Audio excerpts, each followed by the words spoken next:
Alrighty, shall we? Greetings and salutations, everyone. My name is Andrew Kirchhoff, and welcome to our very much so impromptu Tuesday live stream for week 5 of the 2023 fantasy football season. For the next, let's say, hour and 14 minutes, hour 15 minutes, I'll be answering as many questions as I possibly can in regards to anything, fantasy football related that you guys have on the table, whether it's waiver wire questions as to whether or not you should utilize your priority on a specific player, potential trade questions, rest of season ranking questions, potential starter sit questions going into week 5. Again, there's a lot of information that's not already available to us in terms of some of these injuries, but ultimately I should be able to answer a vast majority of a lot of these questions. If you guys are going to ask a question, do me a favor before asking, or at least within the message when you're typing in the live chat or sending in a super chat, please be sure to include your scoring format. It certainly does help a lot in terms of kind of giving me an idea as to what the structure is and what I can kind of rely upon regarding some of these players. So whether it's standard, half PPR, full PPR, 4 point per passing touchdown, 6 point per passing touchdown, point per carry. If your receivers get an additional X amount of points for like 50-yard, reception, all that kind of stuff matters in the grand scheme. So let me know. Also, while we're here, if you guys have not yet already, click the like button down below. Of course, it continues to support the channel. I'll try to live stream more as the season progresses. Again, we're 1 month already in, and as we continue on, of course, besides doing the Saturday and Sunday live streams like we do every single week, I'll, of course, begin to try to, here and then, pop in a couple live streams throughout the regular week so that regardless of what we're doing, we're all up to date on where we're going for the fantasy football season. Also, a couple reminders, as you guys can see to the right side of the screen via Underdog Fantasy. Again, if you guys want to have my rankings sent to you every single Sunday morning, and of course want that first time deposit match up to $500 via Underdog Fantasy, be sure to use code Andrew today. Again, there's a link down in the description. We're going to be putting together a couple pick'em slips for Thursday's game as of today's episode, but or live stream, more like it. But either way, I appreciate y'all coming out. I think we should be good to go. Shall we get into this show? Okay, here we go. So there was a question that came in originally from Cinco2X. He was saying, this was a super chat question. Thank you very much, Cinco. I appreciate that, first and foremost. Your question was in regards to, should I use my number 2 overall waiver wire priority on Ferguson if you already have Kittle?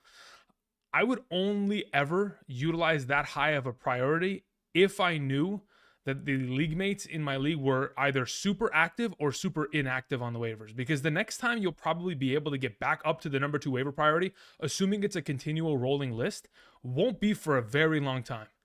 And yes, it's a very long season, so you'll probably get back up there. But I'm thinking to myself, if you already have Kittle, the best plan of action is probably if you want to bring in Ferguson, you're gonna have to ship Kittle, or vice versa. You bring in Ferguson to ship him off. I wouldn't utilize that number 2 waiver priority. There's so much season left, and unless this is going to be like your defining pickup, which it very well could be, that's the only kind of risk involved there. Because I mean, like I've said before, and I'll say again, the most guaranteeable things in fantasy football, first and foremost, is for players to play well when they're not supposed to, and players that play not well when they're supposed to, and injuries. Those are the 3: inconsistency and injuries. So there's a lot of injuries that are probably still to come throughout the season. So I don't know if I want to utilize that number 2 waiver spot unless I'm fully in on, okay, if I'm bringing in Ferguson, I'm shipping away Kittle and trying to get as much as I can for him. Thank you, Cinco.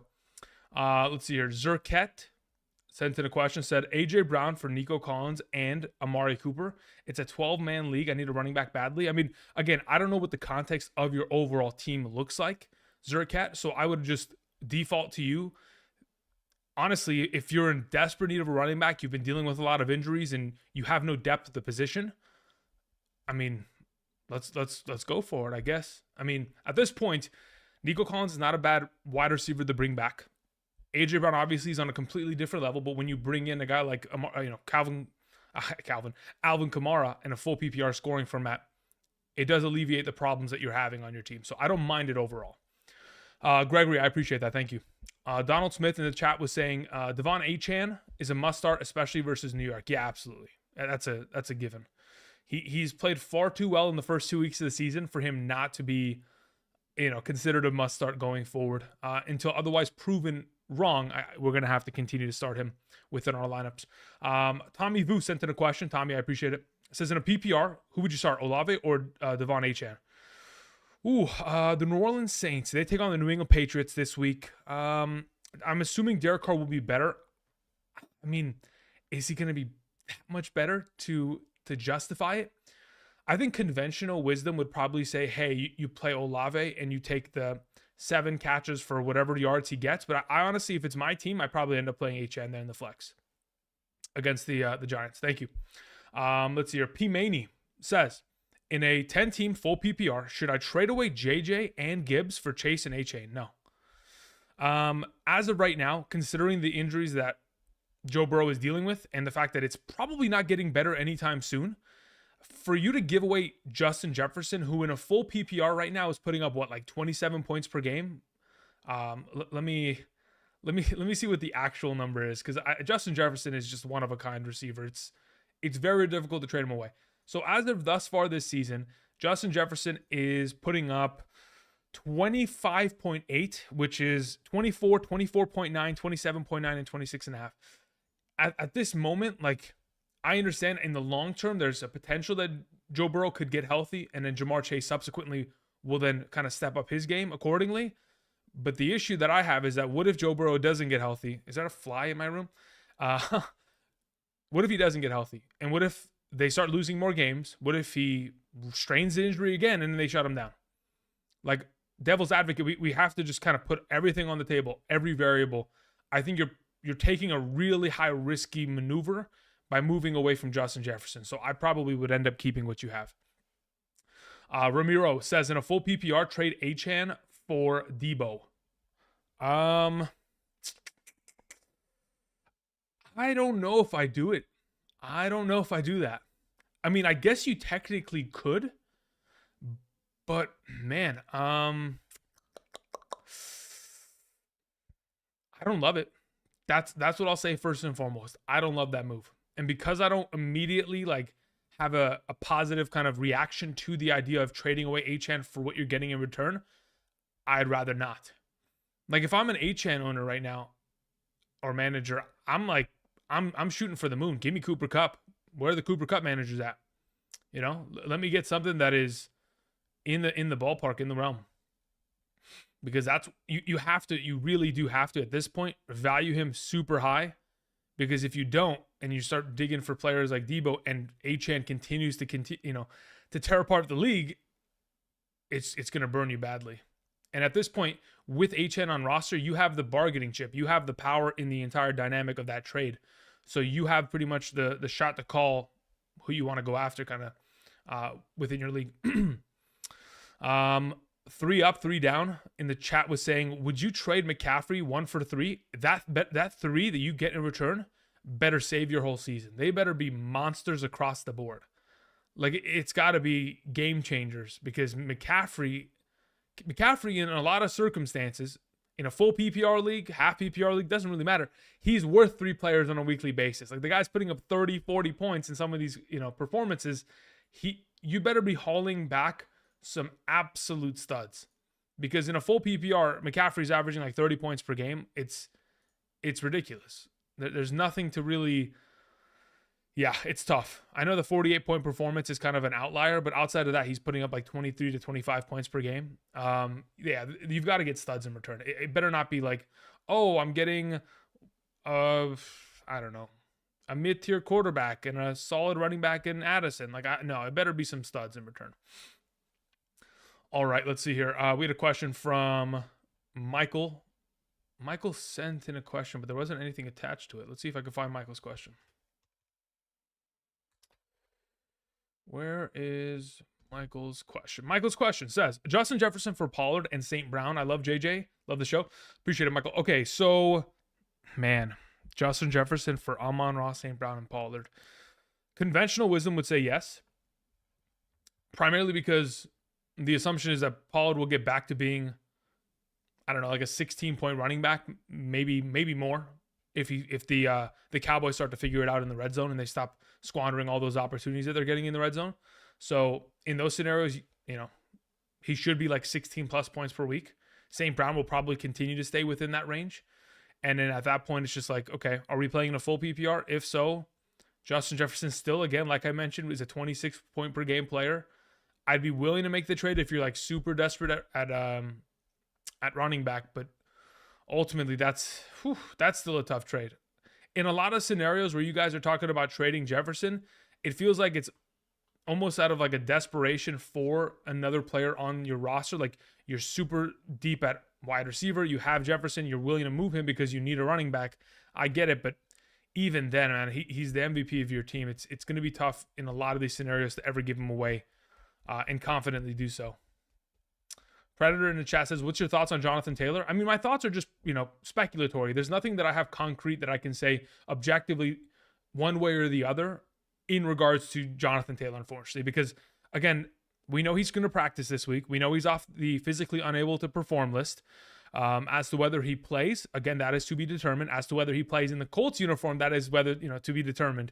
So at the moment, it's just a matter of, I guess, patience. We're going to have to wait. Let's see exactly how this team wants to approach. If he ends up suiting up for the Colts and playing this upcoming week, then he's going to easily take over the role. Now, I'm not 100% certain that he'll take over the role this week as the clear RB1, but eventually over time he will. And once he does, he'll get back to being the Jonathan Taylor that we know. Because if Zach Moss is coming away with weeks in which he's putting up 17, 18, 25 fantasy points, just imagine what the talent of Jonathan Taylor can produce within an offense that is looking as well as the Indianapolis Colts have looked, whether it's been with Anthony Richardson and even Gardner Minshew. This offense has been, they've been humming, and that's a given. And especially considering he is a far more, developed receiving back in comparison to Zach Moss. The 3-down aspect is not out of the realm of possibility, which in a full PPR Predator makes him a really good option rest of the season if he's in that Colts uniform, for sure.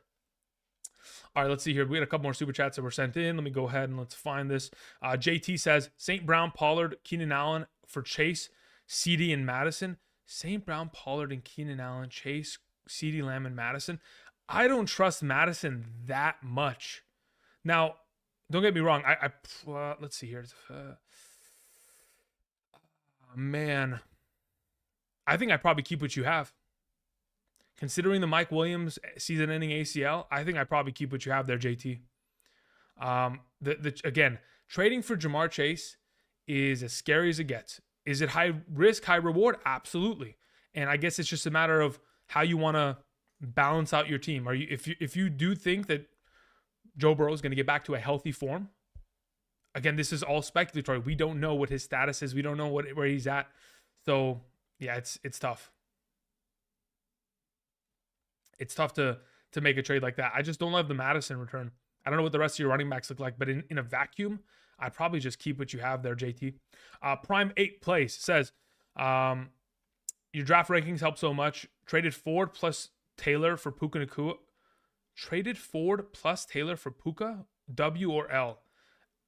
I would say if you traded away Jonathan Taylor for Puka Nacua, that is probably going to bite you, especially with Jerome Ford on top of it. The primary reason why I say that is because, again, we all know Cooper Kupp's returning. Now, if Cooper wasn't returning and Kupp was not going to join the lineup, and we were going to get this kind of production from Puka Nacua for the remainder of the season, I could justify it in a full PPR, absolutely. But I have a hard time trading away Taylor when I know that he's on the precipice of either playing really well for the Colts or playing really well for another team. I mean, there's always the chance that he could get traded to like the Baltimore Ravens. Imagine him within that kind of an offense. Like, whoo. it's man, there's so much potential there. So I would probably say I'm not comfortable with that trade. If you made it already, so be it. Let's just hope for the best. I know you already have a lot of running back depth. Like you mentioned in this message, you have McCaffrey, Montgomery, Achane.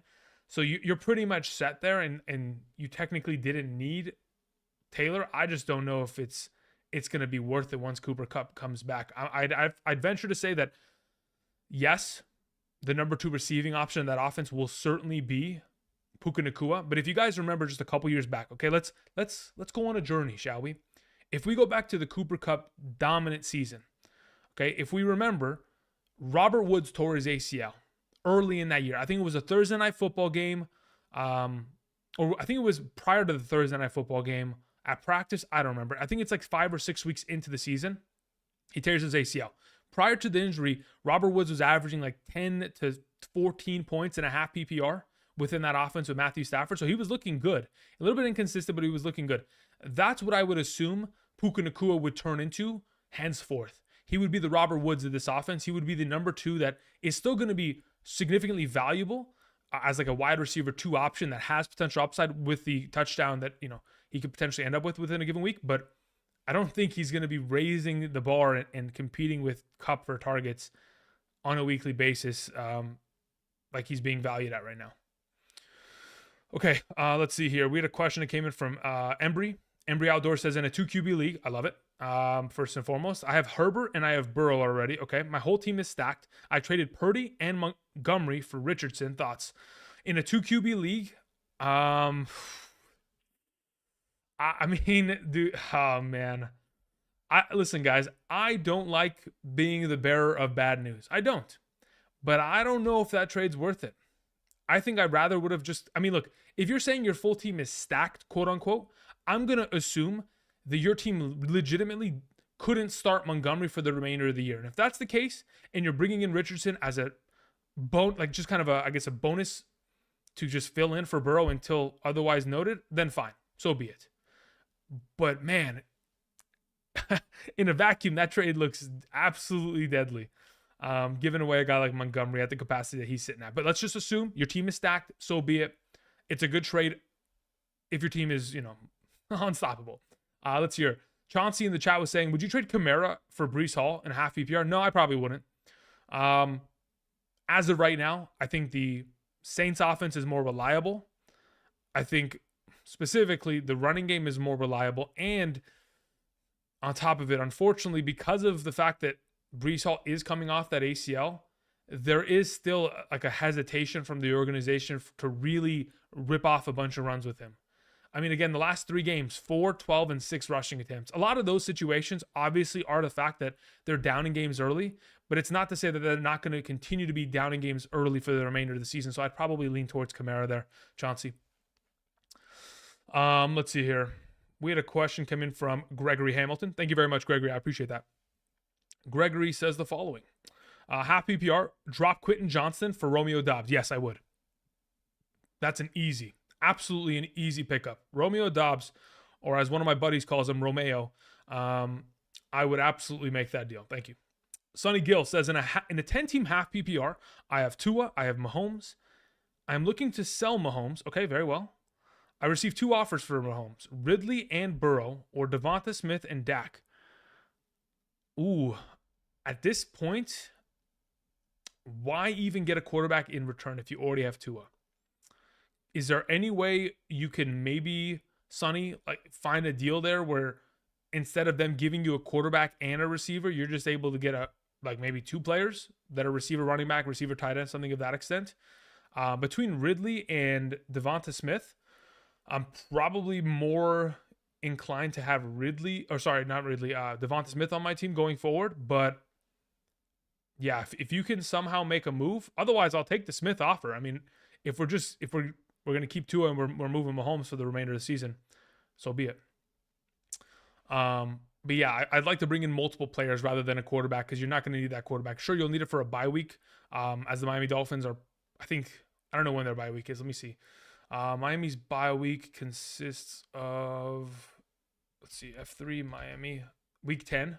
So you won't need a quarterback till week 10. You'll have a lot of time. So bring in more players if you can. Thank you. We had a question from Michael again. Michael says, Justin Jefferson so this was a follow-up to his question. I got JJ, Dobbs, Lockett, Robinson Jr., Najee, Moss. Love the show. All right. So, Michael, considering the context as to what you have on roster, and your running backs consist of Najee Harris and Brian Robinson Jr. and Zach Moss, Taylor's coming back, Najee's unreliable. Ooh. Yeah. This is what I assumed the situation was. I assumed it was grim times at the running back position for you. So in this kind of a scenario, I could understand making the deal, Michael. So I'm not against it. Anthony Ort says, in a start 3.5 PPR, Achane, Swift, Brian Robinson, and Swift. Okay, so you mentioned... All right, Anthony, are you in the chat, man? You got to fix this question. Anthony, where you at, dude? Okay, there you go. You fixed it. Kamara. Okay, cool. Reminder, just a quick, solid reminder, just so we're all on the same page, okay? Um, as of today, I would say, how many hours ago was it? Maybe 4 hours ago? Yeah, I think it was about 4 hours ago.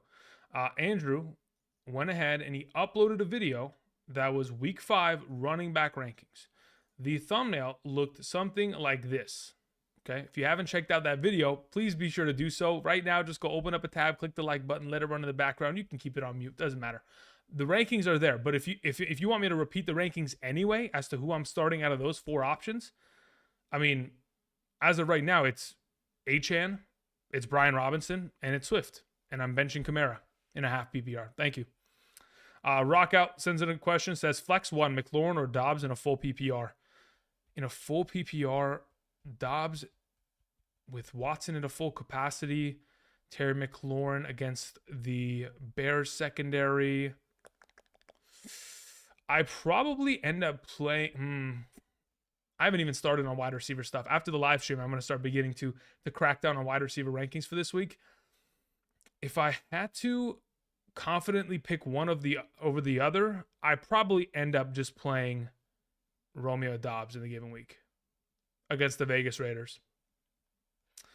All right, let's see here. We had a question from T Money Reacts. It says, I traded Puka, Laporta, and Dobbs for Chase and Hawkins and Chase. That's it. You traded Puka, Laporta, and Dobbs for Chase. I have Hawkinson. I mean, dude, I don't know what kind of depth you guys have. Like, in a vacuum, I guess this could be good. I just can't tell because it just seems like, I mean, at this point, if Puka and Dobbs are not starting for your team and they're not worth anything, you're just looking towards the late game season and just trying to live throughout that, so be it. But you gave away 2 15-point receivers in base minimum over the course of like the last 4 weeks now. So they certainly could have helped you going forward, but I could understand the move for Chase and the upside that he could potentially provide going forward. It's just like 3-for-1s scare me. I'll be honest. And I don't like making 3-for-1s unless I'm actually hard winning. And in this case, I think it's, I guess, even, but this could end up biting you in the ass if Burrow doesn't get healthy. Let's see here. We had a question that came in from Jeremy Melendez. He says, Waller or Goddard? And Stroud or Daniel Jones? Waller or Goddard?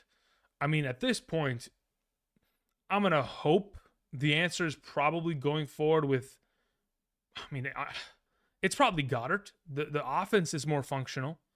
As for Dobbs, as for Stroud or Daniel Jones, you have to go with Stroud. Like, Daniel Jones he's pretty much dead in the water, unfortunately. He looks like he's regressed. I know his offensive line is in shambles, but going from, hey, my offensive line's terrible, I'm getting hit often, you would think he'd get the ball out of his hands extremely quickly. Yet he's holding it. He's got a one-step drop and let it rip. I don't know. I just, for now, Stroud is the guy, and so is Goddard there.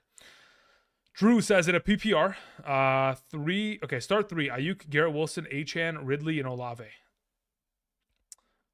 Depends on Debo's health. Assuming Debo's fully healthy, I'll probably end up playing Achan alongside of Ridley plays against Buffalo. Tre'Davious White is out. That is a huge piece of information, though. Zay Jones could be in. Olave's taking on New England. Garrett Wilson takes on Denver. Ayuk takes on Dallas. If Debo is healthy, I probably end up playing Achan, Ayuk, and most likely Olave. Thank you. All right, let's see here. We had a couple more questions. Mark That Boy says, in a full PPR, I have Puka Nacua. I have Cooper Kupp, Keenan Allen, Amari Cooper. Okay. A lot of Coopers, a lot of Kupps, a lot of Keenans. Okay, so as for running back, you also have James Cook, Derrick Henry, Achan. Would you trade for Eckler, and what would it be? Yeah, I would trade for Eckler. What does he want? Because give it to him at this point. I think Eckler, once he comes back, is probably more valuable than any of your running backs. So whichever of the 3 he wants, he can have. If he's not satisfied for a 1-for-1 there, like, I'm willing to give Amari Cooper alongside of it. And like if he wants Achan and Cooper, let him have it. He wants Henry and Cooper, let him have it. I mean, obviously, I'm trying to be like reserved. I'm not trying to give away the house for Eckler, but eventually, if he asks for it, I wouldn't mind giving away, like, honestly, at this point, HN and Keenan Allen for Eckler. I wouldn't mind it. Thank you. Because as soon as Eckler comes back, man, the dude's going to go back to being his 25. Well, he's going to go back to being in a full PPR, probably like 25 points per game. Some crazy stuff, but actually probably less. Probably more like 20. At that point, you probably want to give Amari Cooper with one of those running backs. You don't want to give the house. And you don't want to split Cooper Kupp and Puka Nacua either, considering you have them both. All right, let's see here. There was a question from Andrew Sawan. He says, is it time to bench Kittle for Jake Ferguson? Potentially. I don't mind that idea. Because, look, here's the thing. Kittle, Waller, Goddard, Pitts, they're all benchable, especially considering they're not scoring touchdowns. But again, usually with those higher tier tight ends, usually the weeks that you bench them, they end up going off for 15 points. I don't know what it is. It's just always been that way. It's always been that way. Let's see here. T-Money React says, I have Cup. Okay, let me go back up to your question. Okay, that's fine. It is risky splitting Puka and Cup, but if you have Chase and Cup remainder of the season with Hawkinson as your tight end, I'm assuming your running backs are solid there, then it's fine, but it's risky. You know, you and I both know it. It's risky, but again, I'm always willing to make risky plays in fantasy considering how many leagues I play in, but again, it just depends on how risk averse you are. Brutus says, I got an offer on the table. My running backs are Walker, Cook, Jacobs, and Kamara. Okay, you're pretty set on running backs. Your wide receivers are Hill, Garrett Wilson, Godwin, and Deontay Johnson. I trade Kamara and Johnson for Stevenson and Ridley. Thoughts? I don't technically mind it, mainly because Stevenson doesn't have to immediately play for you. Ridley's a significantly better option than Johnson going forward. But here's the objective truth. Stevenson is way worse than Ridley rest of the season because the offense is, New England, unless they're going to change some things up like immediately, they're pretty much cooked. Which again, there's a lot of time, so they can certainly fix upon the problems that they're currently dealing with, which is just moving the ball, moving the chains in general. But outside of that, Kamara has the advantage there. Ridley has the advantage there.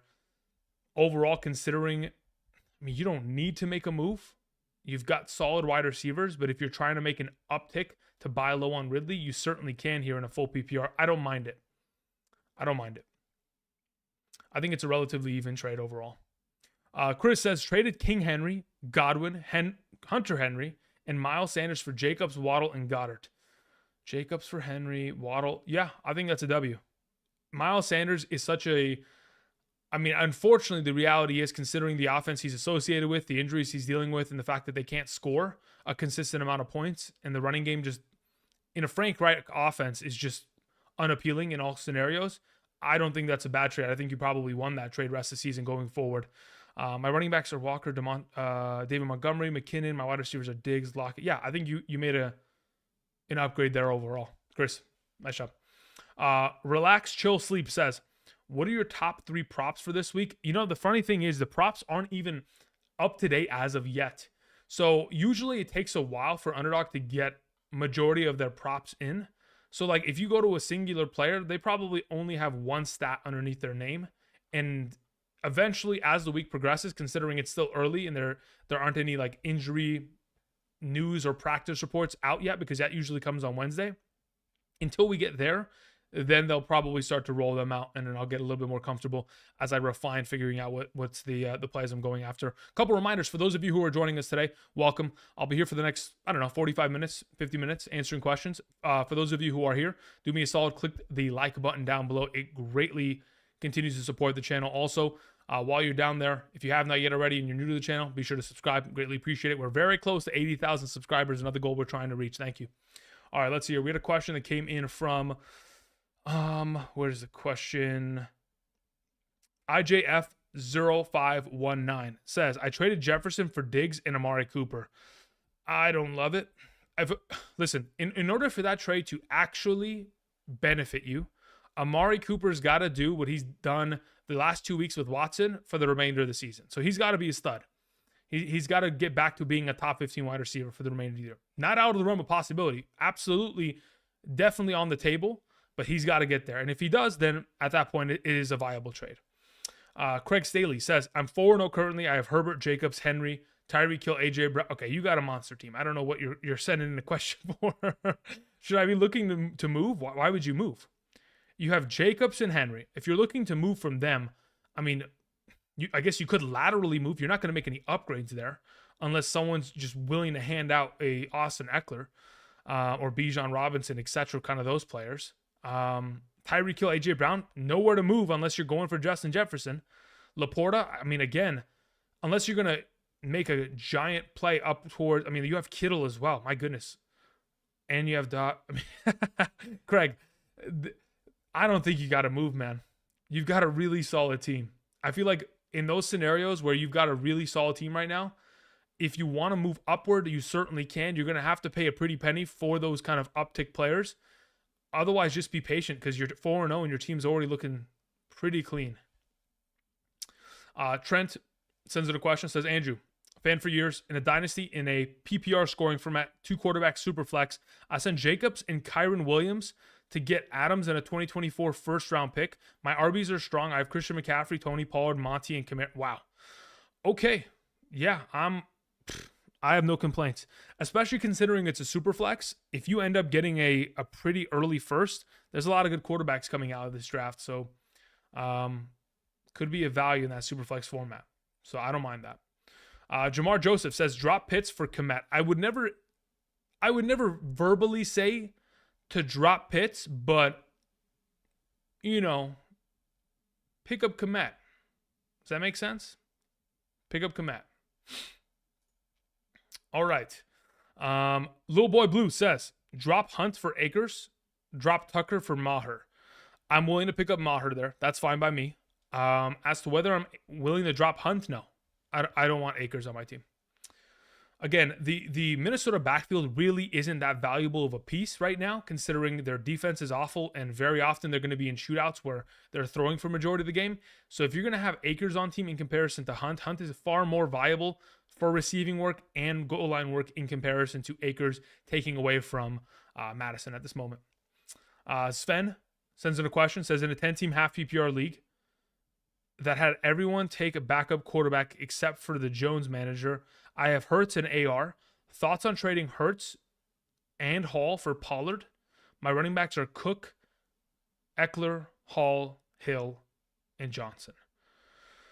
In a 10-team league, considering everyone's got kind of solid rosters, you'd probably have to give. I'm okay with it.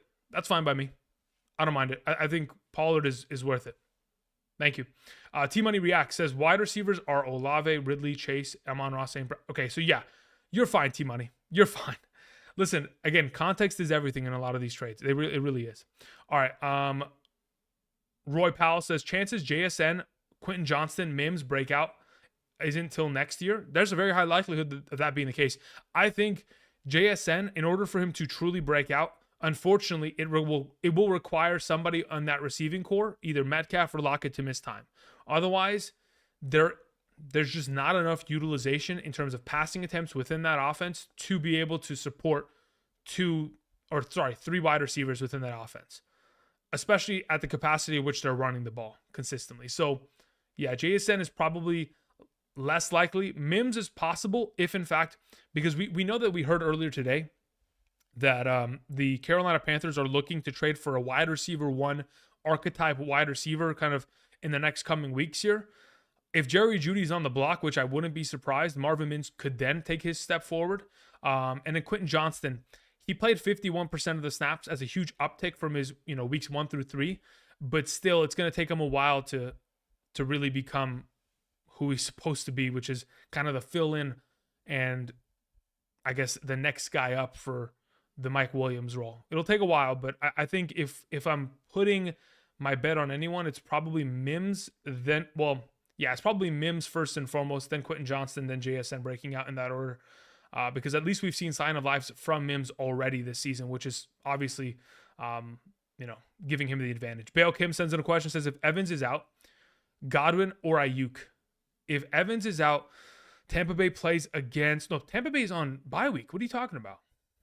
I was about to say, I was like, they're not playing anybody. The Chargers, the Cleveland Browns, the Tampa Bay Buccaneers, and the Seattle Seahawks are all on bye this week, so you have to play Ayuk.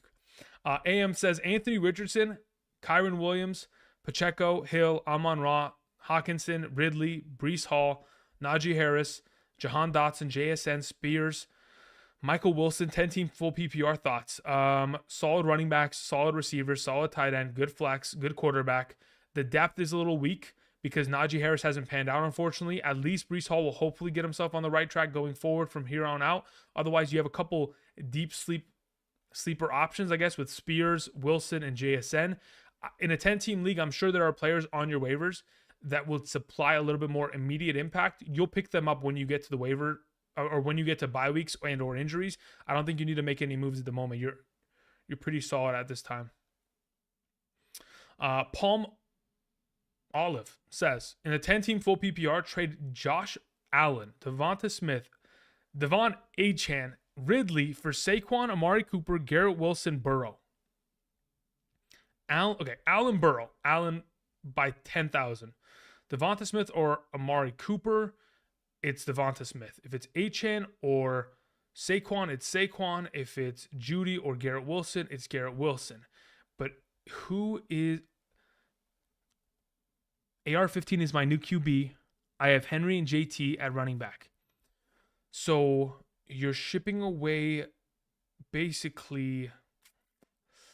Let's say Judy and Burrow are not even in these trades because they're kind of sub pieces overall. It's Josh Allen, Devonta Smith, and Achane for Saquon, Amari Cooper, and Garrett Wilson. Yeah, I'll take the Saquon side. That's fine by me. Considering you have what you have at running back and quarterback, I'm fine with it. Jonathan Lee says, I'm 2-2 in a 12-man league, full PPR. AR-15, Hall, Monty, Chase, Devonta Smith, Kincaid, Puka Nacua. My bench consists of Gibbs, Fields, Dotson, JSN, Charbonnet, Roshan Johnson, and then Fields and Devonta Smith for Adams. Fields and Devonta Smith for Devontae Adams. Here's my issue. Okay, if you're in a situation where you have Anthony Richardson, you'd have to. If you're going to send a 2-for-1 trade away, you better go pick up another quarterback. There better be Jordan Love or CJ Stroud or Brock Purdy available on the waivers. Because if there isn't, then at that point, I feel far less inclined to make a move of this capacity because there is a chance that, because we've already seen it, week 1 had a little bit of a thigh bruise there at the end of the game against Jacksonville. They pulled him out, then bring him back into the rest of the game. And then, of course, week 2 sustained that concussion. The way that Anthony Richardson's running, there's potential for injury. So you'd have to have a solidified backup if you're going to roster him. If you're going to make a trade in which you move away from Fields and you bring in Devontae Adams, that's fine. I'm okay with it. You just got to go make up the difference and go pick up a quarterback. Puka for Swift in a full PPR. Do you need Swift, though? You have Monty, you have Chase, you have Smith, you bring in Adams. I don't know. I feel like Puka Nacua, Swift could be very similar value rest of the way. I'd probably keep Puka, to be honest, in a full PPR format. I know Swift had 4 catches on Sunday, but that's going to be a relatively less often event than we usually think. Let's see here. We had a question from Falcon Beast 9 said, should I start Goff or Zach Wilson as my second quarterback in a super flex? My QB gets points for every completion. Goff probably won't need to pass much. Yeah, they play against Carolina. You're not wrong that he won't need to pass much, technically. But I probably still end up playing Goff. I don't know if I can trust Zach Wilson still, because there's a chance that Zach Wilson reverts and then he loses you the whole week because the guy goes 11 for 36 passing, 3 interceptions. I don't want to deal with the hassle. I just, at this point, I'd probably just play Goff and hope that he's able to complete enough. Man, you get a point per completion. That is a ridiculous league, by the way. We had a question from Fasty. It says, in a 12-team standard, 6 point per passing touchdown. Just 6 point per touchdown. Drop Dak for CJ Stroud. Yeah, I'm willing to make the swap. That's fine by me. Daniel Leone says, Tua or Anthony Richardson, rest of the season, 6 point per touchdown. I probably, 6 point per passing touchdown. I probably end up rolling with Anthony Richardson, but you need a backup quarterback. Let's see here.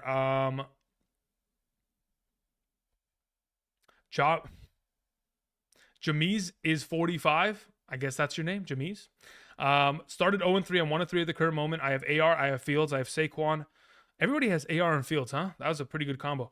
Saquon, James Cook, Pierce, Achane. My wide receivers are Nico Collins, Kupp, Deontay Johnson, Metcalf, Ferguson. Okay, as your tight end, make any moves. I mean, with Saquon coming back, you have Achane. I mean, and then eventually Pierce will get a solid offensive line going forward. That's not bad at all. Nico Collins, Cooper Kupp, Deontay Johnson comes back from injury. You have Metcalf. I don't see the only reason you would ever make a move is if you're shipping Fields. That's literally it, just like everybody else is doing. If you want to ship Fields off that monster game, you do it now. You get a 2-for-1 deal somewhere. You send away Fields. You send away, I don't know, Metcalf, bring in a better wide receiver, and let it rip. Chris says in a half PPR, ETN or Jacobs rest of season? Jacobs. Moving on, we had a question from Wandenreich. Says, we keeping Hunt or Spears long-term full PPR? I probably end up keeping... I probably end up keeping Hunt on roster. Jay Sayan says, you skipped my super chat. Did I really? Let me scroll back up. I did. Apologies.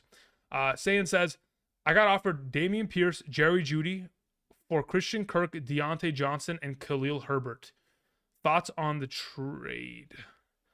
I do prefer Damian Pierce highly over Khalil Herbert, but is Christian Kirk, Deontay Johnson for Jeudy even comparable? My running backs are Bijan, Rachaad White, Khalil Herbert. My wide receivers, you don't even need the wide receiver depth, so you're just bringing in extra RB help.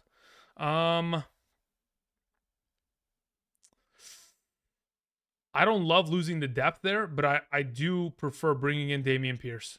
So I'm willing. Judy's just so sketchy, especially in comparison to the two receivers you're sending away. Do I want to make this deal? Yeah, you probably have to, because Rachaad White's rest of the season and strength of schedule is just awful. Khalil Herbert, probably not a reliable option every week, only in good matchups. So yeah, for now, I'm okay with the trade. Saying thank you. Daniel Leon, thank you. Appreciate that. Okay, let's see here. Reminder, guys, again, for those of you who are joining us today, I appreciate it. Click the like button. I'm telling you, it takes 2 seconds out of your day. I just finished up answering those super chat questions. Obviously, I have to prioritize those. You guys know the deal. Again, they're keeping the lights on over here, so I'm going to keep answering those. But as of right now, we've caught up on all that. I'm going to get to the chat. So if you guys could do me a favor, click the like button. It's greatly appreciated. All right, let's see. Always Ryder in the chat says RB2 is okay. I don't know if that's a question. Is that a question? RB2 Swift, Montgomery, or Achane? I mean, at this point, if we're talking about this week, like I mentioned earlier, again, my video was posted just a couple hours ago, guys. If you haven't checked it out, be sure to do so. Be greatly appreciated. Miami or Commanders defense? For this week, I'd rather have Miami. Commanders against the Bears. Man, the Bears are bound to mess up and probably feed a lot of points. But I would likely end up picking up Miami, and I'll tell you why. Miami, besides the fact that they play the Giants this week, they play the Carolina Panthers the week after, so they're the preferred defense to have. Tobias in the chat says, trade. Should I trade Bijan, Diggs, and Jordan Addison for Pollard, Amon-Ra, Zay Flowers, and Jared Goff? Full PPR, 1 QB league, 10 teams. No, I wouldn't do that. I probably would end up because Bijan and Diggs, comparatively to Pollard and Amon-Ra, I'd rather have Bijan and Diggs. As for Addison, Zay Flowers, I would tell you objectively I prefer Zay Flowers, but the Jared Goff prospect of this trade doesn't move the needle. I don't know if you are in desperate need of a quarterback, but I would feel like if you're going to make a trade for a quarterback, you can find a far more kind of focused trade where you get a quarterback in exchange for a player instead of having to make this huge deal. So yeah, I'd probably keep what you have there. Dre Play says pick 2.5 PPR, Olave, Nico Collins, or Garrett Wilson. And whoever is the odd man out, would you flex over James Cook? Considering the matchups, Nico against Atlanta, Olave versus New England, Garrett Wilson, I probably end up playing all 3 receivers, to be honest.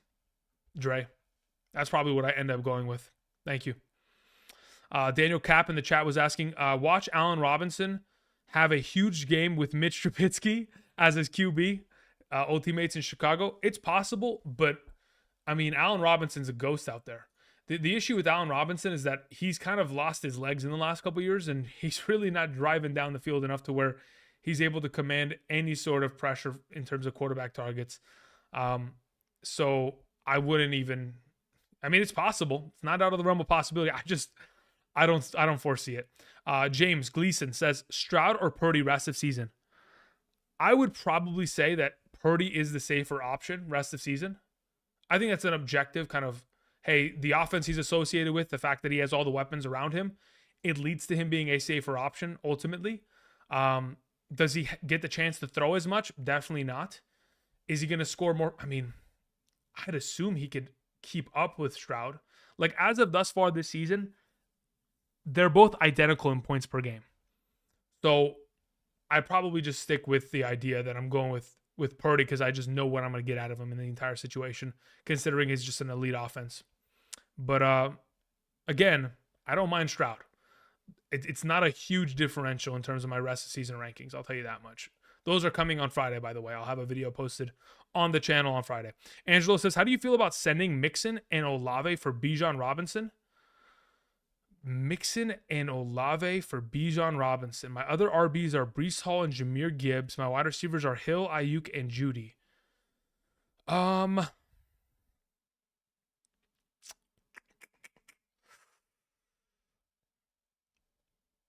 Mixon situation's rough.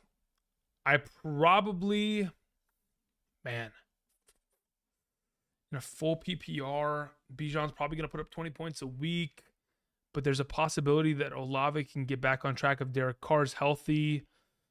Like, I don't mind your RBs. I understand I'd probably keep what you have, to be honest. I'd probably keep what you have. I like the idea of going after Bijan, but I don't know if your team has enough depth. Like, can I truly trust starting Judy for the remainder of the year? Like, is that something that we can, I don't know. It doesn't seem like it's very reliable at the moment. Bruin Backhand says, greetings and salutations, Andrew. In a PPR, would you trade Godwin, Laporta, and Miles Sanders for Aaron Jones, Lamar, and Merry Christmas. Aaron Jones, Lamar, Waller, and Najee Harris. Godwin, Laporta, and Miles Sanders for Aaron Jones, Lamar, Waller, and Najee. Yes, give me the Aaron Jones side of that deal. I would much rather have that side. We had a question that was sent in from Craig Staley. Thank you, Craig. Couldn't be in the position without your advice. I was thinking of moving Cooper, Kittle, and Dobbs for Pittman, Breece, and Aaron Jones. Manager is looking to move some of these players because he has Pitts. So you trade Cooper. Let me go back up to your prior question, Craig, to figure out if that's Amari Cooper or Cooper Kupp.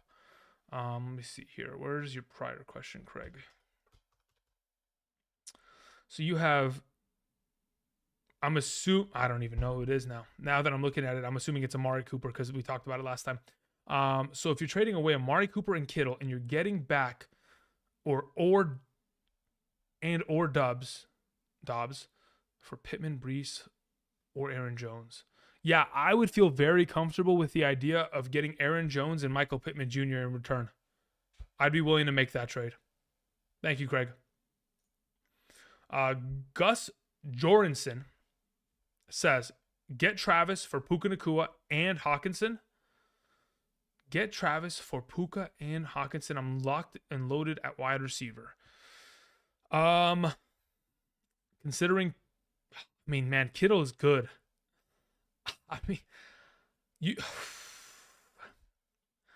There's so much context that's missing. Like, in a vacuum, I'd be like, probably not. But if you're like actually loaded at wide receiver to the point where Puka doesn't even start on your team already because you've got Chase Hill and AJ Brown or something like that, then okay. But otherwise, usually it's very difficult to make a trade like that and end up winning. JT says Chase, Madison for Amari Cooper, Waddle, Kyron Williams. Chase and yeah, I think I'm willing to make that. Cooper, Waddle. Yeah, I'm okay with that. I'm fine with that. Adnan says see messages 1 through 3. Worried about Cup. Okay, where is messages 1 through 3, man? Adnan. All right, Adnan says flip Cup for Bijan or Eckler. I'm willing to flip Cup for Eckler. I don't see any other messages, Adnan. That's all I see for now in the chat. Maybe you typed it in way earlier, so they've kind of gone already with the history of the chat. It's okay to laugh says I'm sitting Miles Sanders in the flex in favor of Gabe Davis, Sutton, or Drake London? ? No, do not play Miles Sanders this week. He plays against the Detroit Lions. The Detroit Lions are one of, if not probably like top 2 or 3 in terms of stopping opposing running backs from running the ball. So I would not suggest starting Miles Sanders. I would much rather at this point probably just stick with the hot hand of going with Gabe Davis or Cortland Sutton, the guys that found the end zone each of the last 2 weeks. So I'd probably just go with one of those two. For now, it'll probably end up being going with Gabe Davis. Let's see here. We had a question from Ulysses Ventura. Says, keep Fields or Wilson? As in Russell Wilson? I'd rather have Fields, 100%. Keep Ertz or Pitts? Nothing has shown me over the course of the last 2 years that Kyle Pitts is a vital part of that offense. Zach Ertz dropped a touchdown. I haven't seen Kyle Pitts even get a target in the red zone. Actually, let me even cross-reference that statement. Has Kyle Pitts had a single red zone target this year? Receiving, Atlanta. Let's see here. Kyle Pitts. He does. He has 2 targets inside the 10-yard line, 2 targets inside the 20-yard line, 1 catch for 3 yards. Yeah. Don't trust it. Don't like it. I don't mind the swap, actually. It might be hyperbolic, but I'm willing to make the move. Official OGs says, quarterback is Stroud and Dak. Okay, cool. So you got 2 solid quarterbacks. Specifically, Stroud is your starter, though. You have A.J. Brown, you have Waddle, you have Sutton, you have Higgins. Your running backs are Achane, Brian Robinson, Pierce, tight end is Laporta or Waller. My defense is the Bills or Miami Dolphins. No one is in the flex. Trying to get Romeo. 10 on the waiver. Help for start.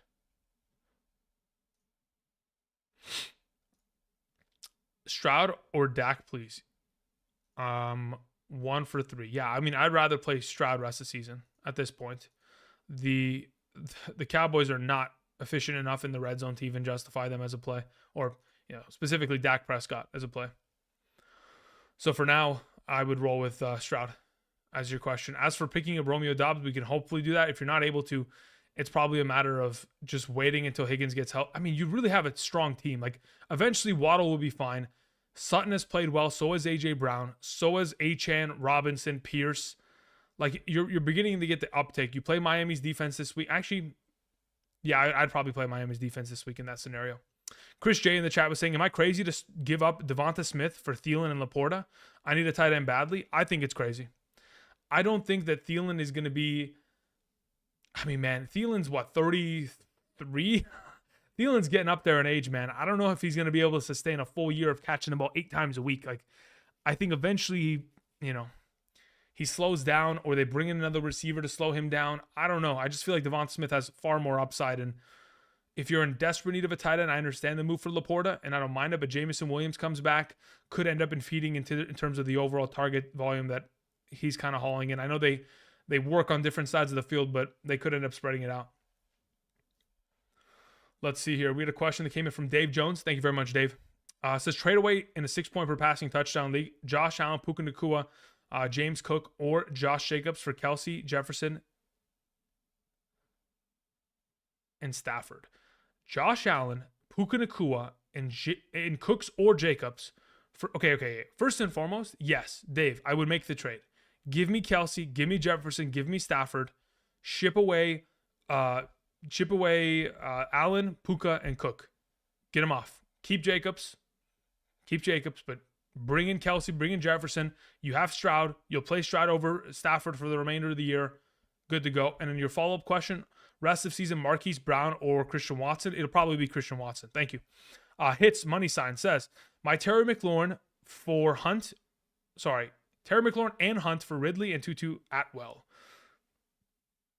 Terry McLaurin and Hunt for Ridley and Atwell. Yes, I'd rather have Ridley's side of that deal. Thank you. Trojan 3659 says, thoughts on Evans or Godwin on roster rest of season? I mean, Evans, if healthy, if the hamstring injury, I know that he's going to have an MRI on it, so we'll see the results as to what the extent of that is. We've seen Evans play through hamstring injuries. If you guys remember a couple years back, Jets game, I think it was the game in which Antonio Brown threw off his pads, his helmet, and he ran off the field.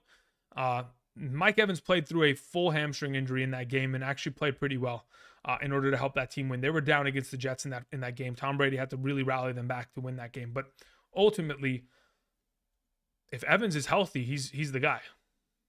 Evans is healthy, he's the guy. If he's not, obviously, then, and it's Godwin. But if he's healthy, he's the guy. Isaac K says, in a non-PPR, what's your thoughts on Montgomery or ETN rest of the season? I would venture to say that Montgomery has a higher likelihood of touchdowns for the remainder of the year, so he's probably more valuable. I'm thinking about trading Monty/Olave for ETN and Waddle. I probably would keep what you have. Unless ETN was consistently getting touchdowns, I'd be okay with it, but the unfortunate nature is anytime he's down in the red zone, for some reason they give the ball to Tank Bigsby. I don't get it. It is what it is. At least there's a kind of designated fact that they're not giving Jahmyr Gibbs the ball in the red zone. They've already demonstrated that, so I'm not too worried about Montgomery in those scenarios. And then as for your follow-up question, or Monty and Olave for Eckler and Amon-Ra, okay, listen, hold up. Why would you wait, Isaac, until the second question to really give me the good deal? That's the one you want. Go get Eckler and Amon-Ra. I don't care if it's a non-PPR league. Those are the guys I'd rather have on roster. Eckler's a touchdown machine. What is it?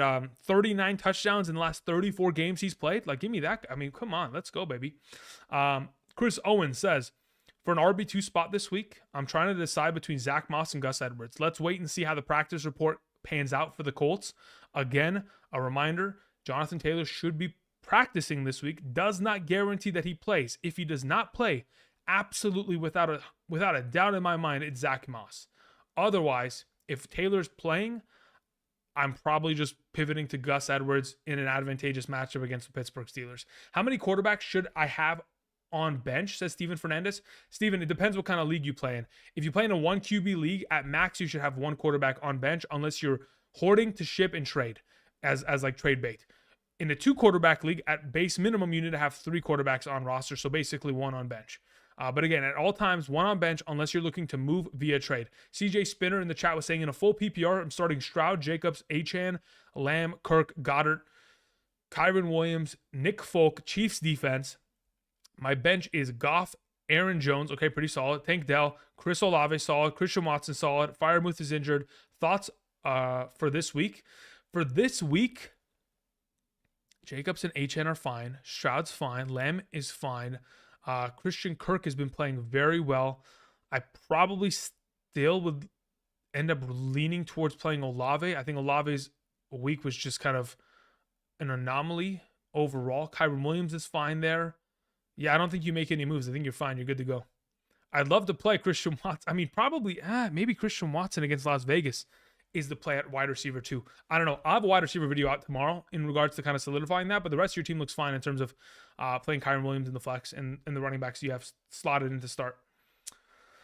All right, let's see here. We had a question that came in from Lucky Slevin. He says, in a team, full PPR, my team is Lamar Jackson, Diggs, Kirk, Pollard, James Cook, Ertz, Kyron Williams. My bench is Amari Cooper, Montgomery, Dillon. Okay, why are those guys on the bench? Montgomery should be starting. Moving on. Watson, Charbonnet, Hunt, Palmer. Anything in waiver? I don't know what's on your waivers. As in like the guys that I mentioned on Monday's video. If anybody on Monday's video is available in your waivers, I mean, Ferguson's the only guy you'd go and pick up, honestly. And you would probably end up dropping like Hunt for him. But otherwise, Montgomery should be starting over James Cook and from henceforth. And probably Watson is going to get I mean, it is a full PPR, so I could understand playing Christian Kirk, especially if Zay Jones misses again. But otherwise, Watson will probably overtake that wide receiver 2 spot, considering how potent that Green Bay Packers passing offense has been. Daniel Case is in a full PPR pick 3 of these options. I have Bijan, Montgomery at running back. Bijan and Montgomery at running back. Okay, cool. Lamb, Ridley, Puka, Ayuk, and Nico Collins.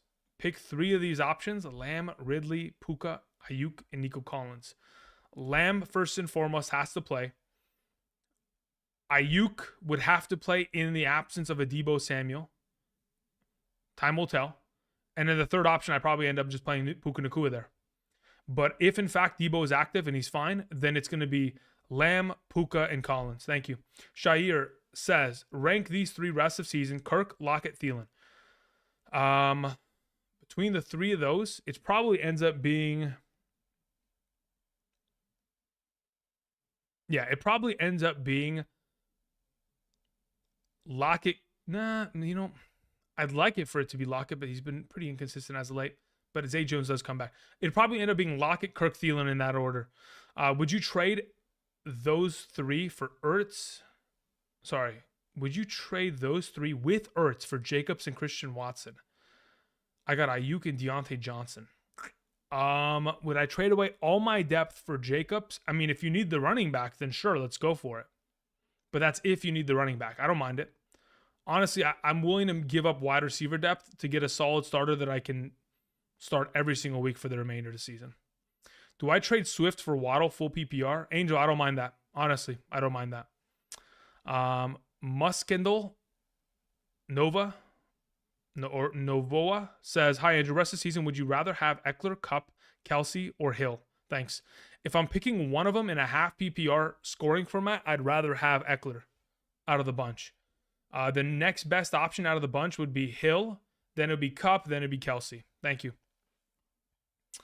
Ryan Vega says, in a full PPR, Thielen, Montgomery, Jonathan Taylor. I don't know about Jonathan Taylor for now. I'll lean towards playing Montgomery. Mason Rosenfeld says, who wins this trade? Calvin Ridley for Gibbs and Swift. Probably the Gibbs and Swift side. Marcos Rivera says, rest of season, Jordan Love or CJ Stroud? I have Burrow. I'd probably lean towards playing Jordan Love rest of season there. They're both played very well. Don't get me wrong. They both played very well. But yeah, if I'm picking one of the two, I'd take Love. Actually, yeah, I'd probably take Love. The only issue is Love's offensive line's falling apart really quickly. And the funny thing is CJ Stroud's offensive line had fallen apart, but now it's getting built back together really soon. But yeah, I'd probably still lean towards Love there. Dylan Liu says, I have Anthony Richardson, Aaron Jones, Kyron Williams, CeeDee Lamb, Deebo Samuel, Tank, T. Higgins, Higbee, 10-team, full PPR, 3-1. Just got offered Kelsey and Olave for Kyron Williams and Deebo. Do I take my RB depth? It would be atrocious. You running backs are Aaron Jones, Kyron Williams. Wait, you don't have any running backs? Wait. I'm confused. Yeah, you don't have any running backs. You literally can't take the deal. That's the issue. You're in no position to take the deal. Unless you're going to make that trade and then ship Kelsey for a running back, that would be the only thing that would make sense. Do you know what I mean? So like, hey, Kyron Williams for Kelsey, and then you flip Kelsey for a better running back. Like, I guess you could try, but I mean, you would have to set that up before that deal even gets made. Otherwise, yeah, you do not have an RB2 if you make that deal, which leaves you in a really vulnerable position. Luis Lopez says, would you let go of Keenan Allen, Addison, Gibbs, Pickens, Drake London for Diggs, Jeff Wilson, and Elijah Moore? Allen, Addison, Gibbs, Pickett, no, I wouldn't. I think Jeff Wilson's not worth really anything. Elijah Moore isn't either. So it's basically 5 for 1. You're basically saying, would I give up Keenan Allen, Addison, Gibbs, and London? Pickens is kind of a to be determined. For Diggs, no, I wouldn't. I would keep what you have. It's not even a 4 for 1. You mentioned 5 names. That's a wow. Yeah, so I would rather keep what you have. My 1 through 3 wide receivers are Kupp, Cooper. Wait, what do you have? Follow through with trade? No, I wouldn't. 1 and 3 with Christian McCaffrey, Kupp, JT. No, listen.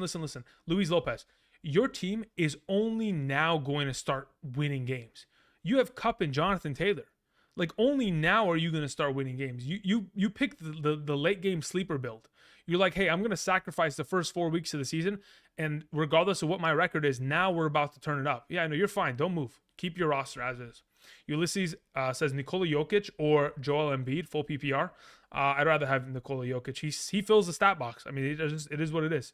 He fills the stat box. Corey Mitchell says, full PPR, got offered Pittman and Laporta for Puka. My tight end at this moment is Pitts, and I've had enough with him. Do I do this trade? If you've had enough with him and there's nobody on your waivers like a Zach Ertz, Jake Ferguson, if there's really nothing available, I don't want to settle for this kind of deal, but I could justify it technically. I could justify. I don't love it outright, but yeah, considering you have Pitts, Laporta is an immediate upgrade. Puka Nacua, Pittman, rest of the season, full PPR. Puka probably still has a little bit more value for the remainder of the season, but even in that case, I think the Laporta difference makes it up for you after Cooper Kupp comes back. So you're fine with that trade. I'm okay with it, Corey. Unleashed 1312 says Watson and Walker for Richardson and Saquon. So which Watson is that? Is that Christian Watson? Is it Deshaun Watson? What are we talking there? Because let's say, for example, it's Deshaun Watson and if it's Deshaun Watson and Kenneth Walker for Richardson and Saquon, I'd rather have Richardson and Saquon rest of the season.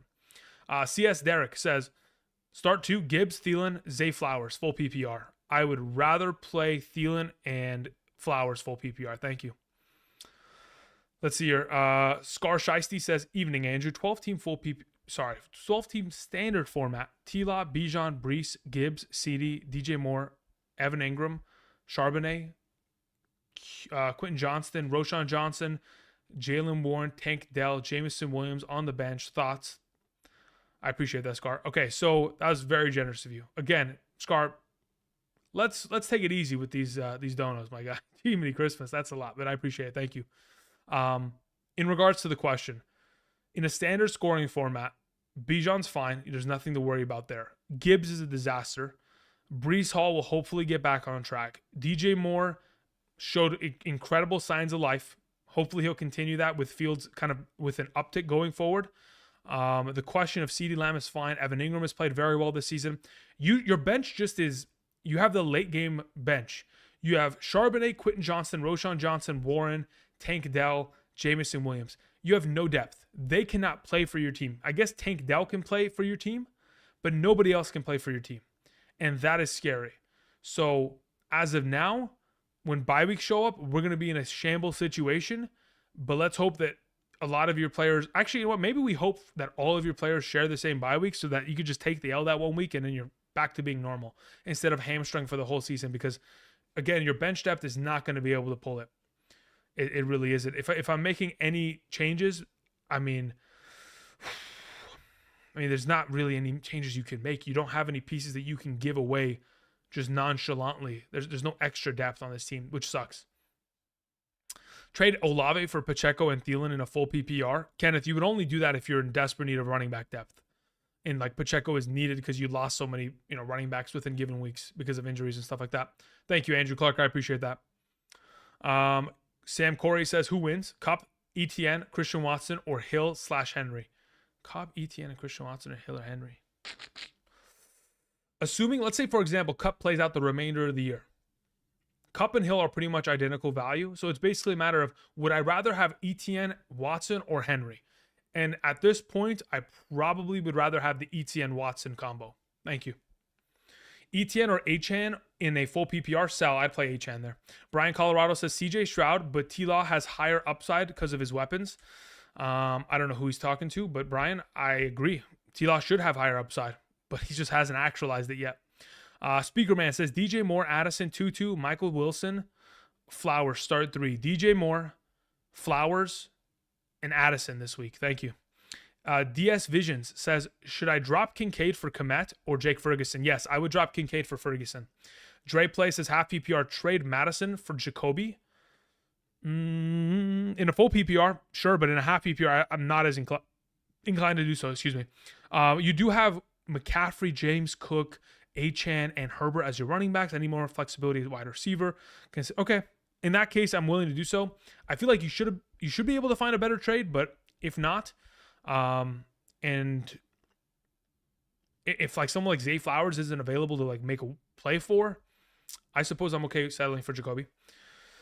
Let's see here. Who do I pick up in the flex? Wide receiver 2. Christian. Okay, so you have Christian Watson, Sky Moore, Jahan Dotson, or do I pick up a waiver like Dobbs, Sutton, or Jaleel? I would rather honestly pick up. Honestly, give me Dobbs or Sutton, either of the two. Yeah, for sure. Because I'm for your team here. Kamikaze.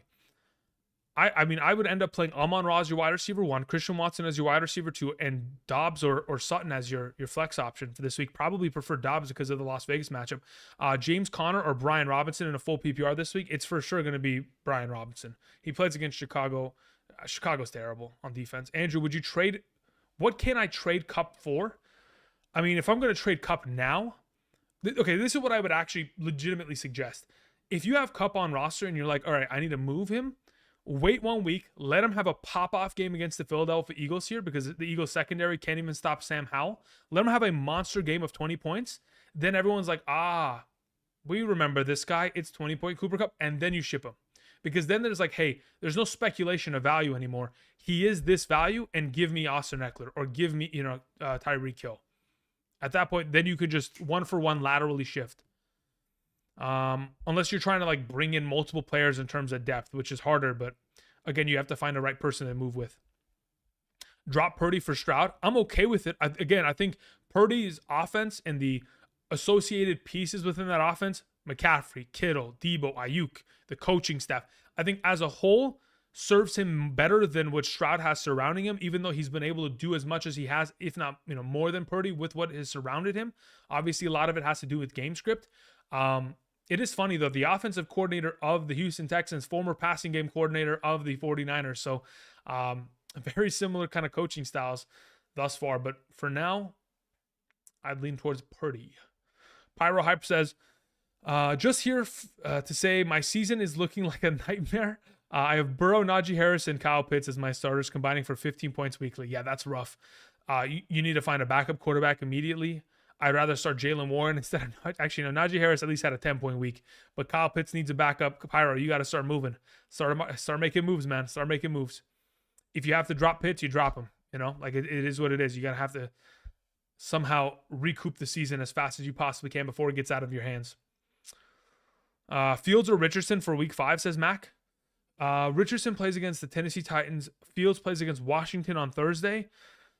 I probably end up playing Richardson out of pure safety.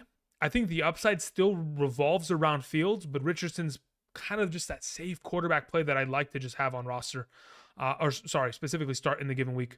What's up, Andrew? How do we feel about starting Rashee Rice in week 5? I don't feel confident about it. I think that there's potential. He's played decently well in terms of the opportunities he's been given as of late, but it's nothing to be like overwhelmingly happy about to the point where I'm starting him objectively over other pieces.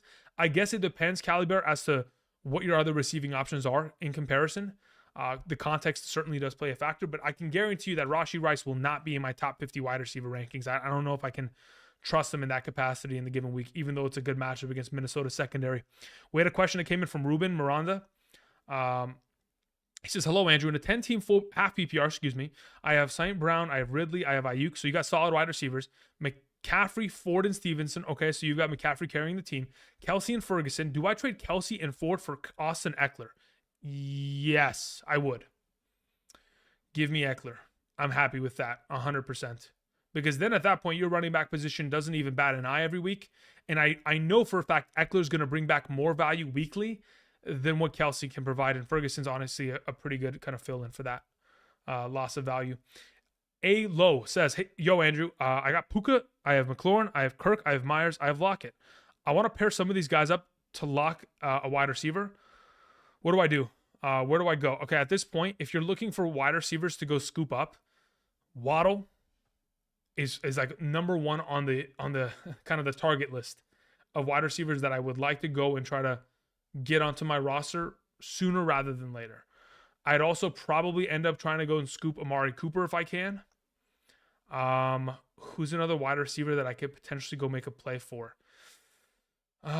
Zay Flowers is another guy that I like, but again, you already have a lot of wide receivers. So if you're trying to make a up play, like you take Christian Kirk because he's been so consistent. You take Puka Nacua, and maybe you just go for the very top. You just go launch yourself to the top conversation and say, hey,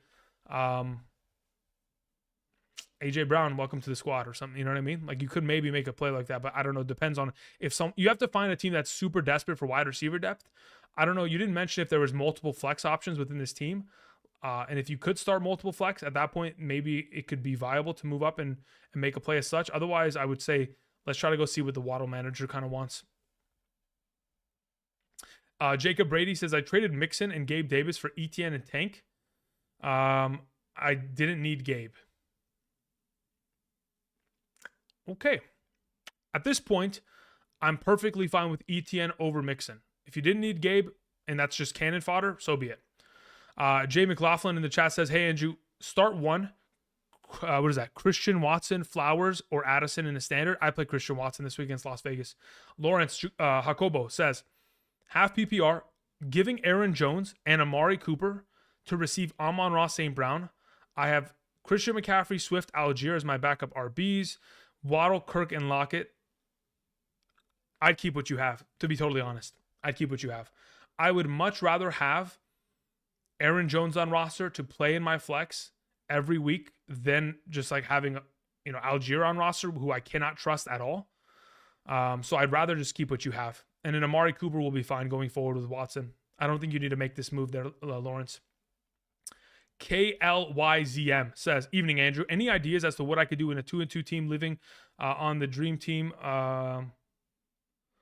What to do with my 2-2 living on a dream team? Okay. 12-team PPR, Josh Allen, Eckler, Kyron Williams, Achane, Waddle, DJ Moore, Goddard, Rashad White, Addison, London, Herbert. It depends where you want to improve. Like, I guess technically, Eckler, Kyron Williams, Achane, those are your two starting running backs in your flex. You have Waddle and you have DJ Moore as your starting wide receivers. Rashad White needs to have a pop-off game for you to be able to move him vertically for another positional option. Drake London's very inconsistent, so it'll be tough for someone to buy him off your hands. Goddard hasn't done anything as of late. Addison, again, inconsistent, very touchdown dependent. Khalil Herbert only had a most. So I think it's a matter of KLY. It's just a matter of your bench players have to all like string together 2 good weeks in a row, and then you can maybe start shipping them for players. Because I like what you have in terms of your starting lineup. I think it's honestly, once Eckler comes back, you're going to have a pretty consistent bunch. Goddard obviously is the weakest link of that starting lineup, but at least you'll still be able to have a decent tight end. He'll have some good weeks, some bad weeks. He'll go from 5 to 10 points, and he'll kind of rotate in that circle, which is fine because that's kind of what the tight end position consists of right now. But yeah, you need White, Addison, London, and Herbert to put together 2 good weeks. Hopefully Herbert can have a good game on Thursday, and then you ship him off and try to go get more wide receiver depth going forward because you don't really have much that we can consistently kind of rely upon every week going forward. Iron sends in a question, says, drop JSN for Rice or JMO. I'd be willing to drop him for JMO. I'm fine with that. Colby Green says, should I trade DeAndre Swift and Ridley for Pollard? I wouldn't. I'd probably keep what you have. I don't know what kind of depth you have. I don't know if there's a, I don't know if,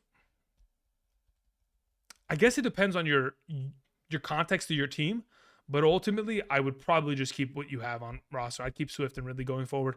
Ariola sends in a question, says, traded Waddle for Christian Watson and Hollywood Brown, W or L.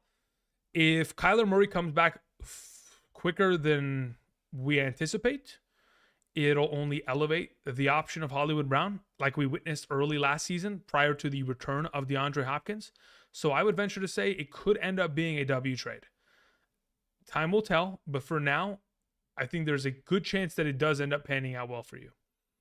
CJ says also waiver Freiermuth for Ferguson, yes, or Command. No, I'll take Ferguson there. And Dell for McLaurin, thanks. Yeah, I'd rather have McLaurin and I'd rather have Ferguson there, CJ, for sure. Kenneth, thank you. I appreciate that. Ahmad, I guess that would be Ahmad. 2 quarterback, full PPR league. Hurts, Richardson, Jacobs, Walker, Sanders, Evans, Higgins, Jacoby, Judy, D-Hop, Kelsey, opinions. But primary opinion regarding this team is probably like, okay, Evans and Higgins are hurt. You'll be able to survive with Jacoby and Judy for the next, I guess, couple weeks until they can get fully healthy.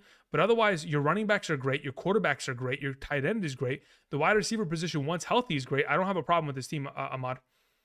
Xbox Turnoff says Rashad White or Breece Hall full PPR. Rashad White or Breece Hall this week or rest of the season. I probably end up picking Breece Hall in both scenarios, mainly because the Tampa Bay Buccaneers are on bye week. But yeah, Breece Hall, rest of the season, I'd rather have him over Rashad White. Drop Cleveland's defense for Kansas City or Kansas City for Washington. Drop Cleveland defense. Yeah, I'm willing to drop Cleveland's defense for Washington against Chicago. I'm fine with that. Get Some says, should I drop Burrow for Fields or CJ? Yeah, both.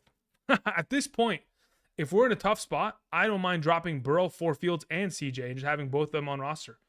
Moving on, we had a question that came in from Mark Mowry. Thank you, Mark. I appreciate it. It says, how should I trade to improve this team in a 12-team PPR? I have Stroud, I have Bijan, I have Akers. Okay, so we're already tough on running back, so we got to make an improvement there. Amon-Ross, St. Brown, Hawkinson, Tank Dell. My bench consists of Higgins, Deshaun Watson, Christian Watson, J-Mo, Hunt. Okay, so we desperately need an RB2. How do we do it? You probably end up moving. Oh, man, this is tough. So there's one of a couple options you can go about here. You can either break off one of your big pieces and go get 2 running backs. So like, hey, I go take my Bijan Robinson and I break it in half and I go get Brian Robinson Jr. and I go get, who's another running back that could potentially fit in that kind of duo? Alexander Madison. I go get 2 running backs and I plug them into my lineup. You can go do the same thing with Amon-Ra where you go break him and bring back 2 running backs. But other than that, you probably are looking in a position where you have to start Watson because of T. Higgins' injury.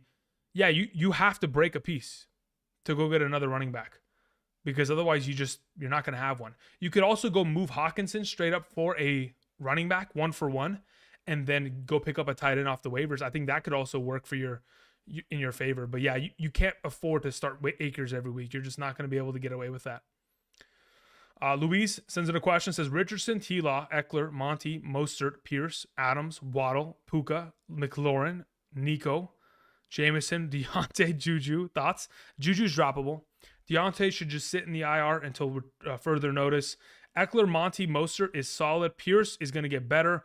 Adams, Waller, Puka, McLaurin, Nico Collins is incredibly solid.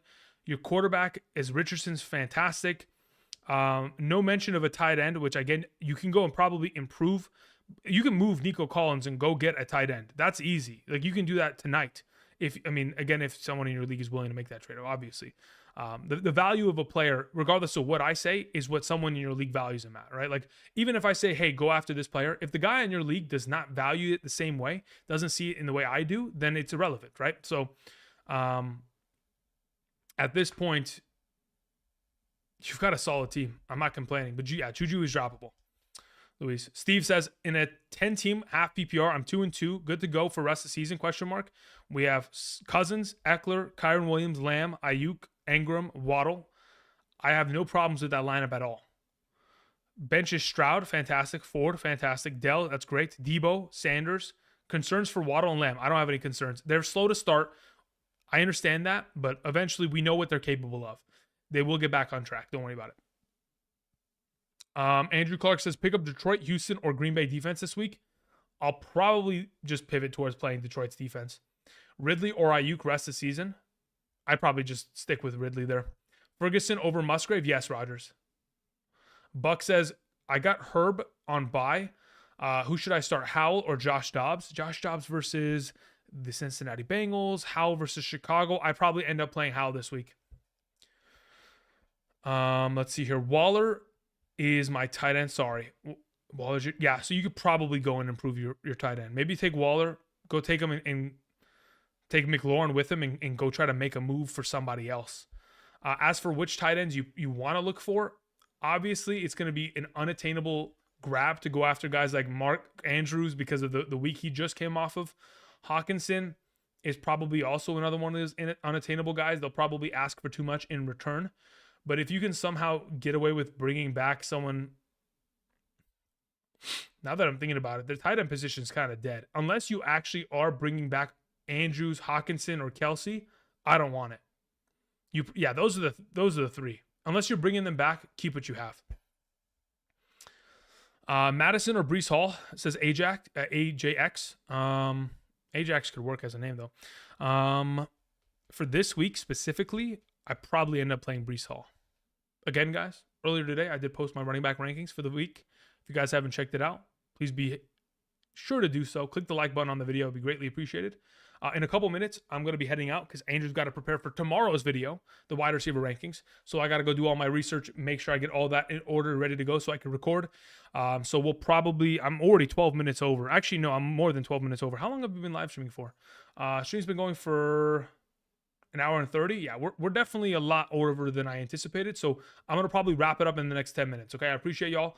We'll be able to do more live streams going forward for sure. So especially throughout the regular week, instead of just on the weekend. So I do appreciate you guys coming out here, clicking the like button, sending super chats, and supporting as such. Thank you guys. Gonzo the Beast says, traded Kittle for Musgrave and Pacheco, W or L?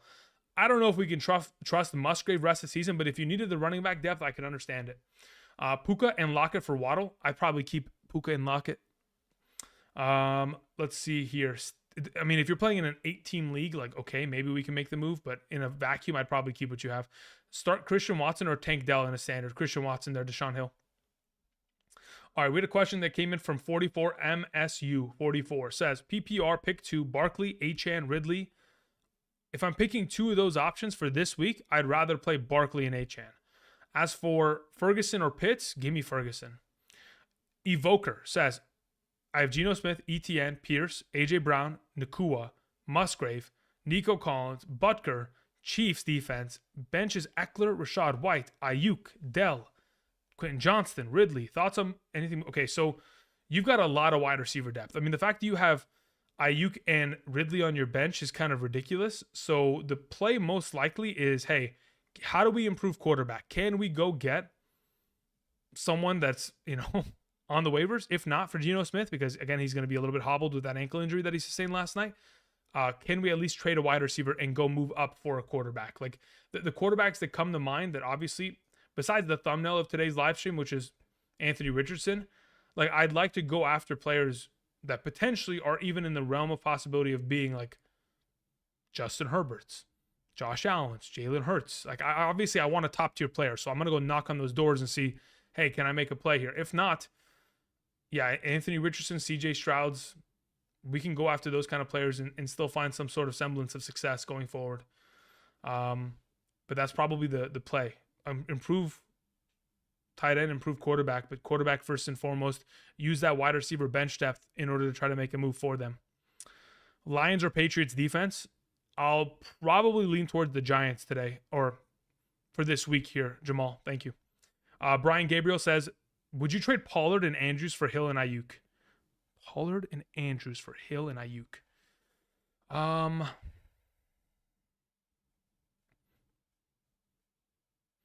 Only in a full PPR. In a half PPR or standard, I wouldn't. Goodfella says, in a 10-team full PPR, give ETN and Montgomery, get Diggs and Mixon. ETN and Montgomery and get Diggs and Mixon.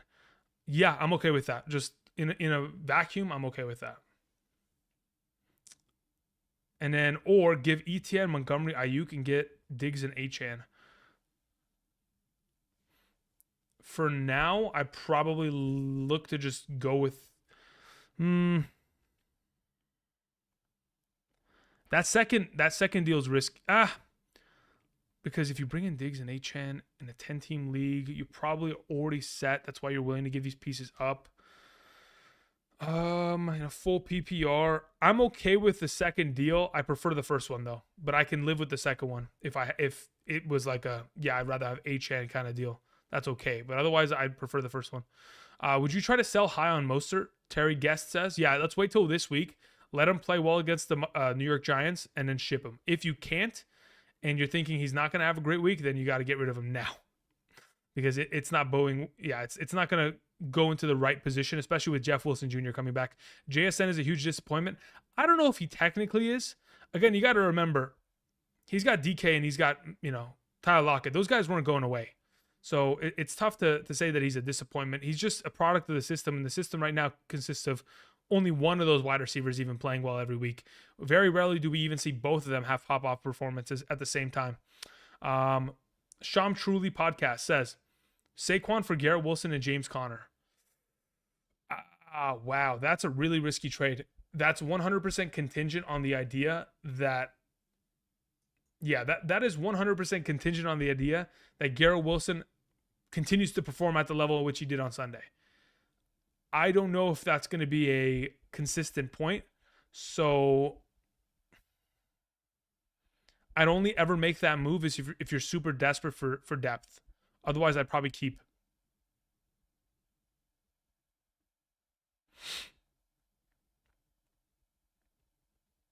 Stroud or Howell for this week, I probably just continue the streak of CJ Stroud.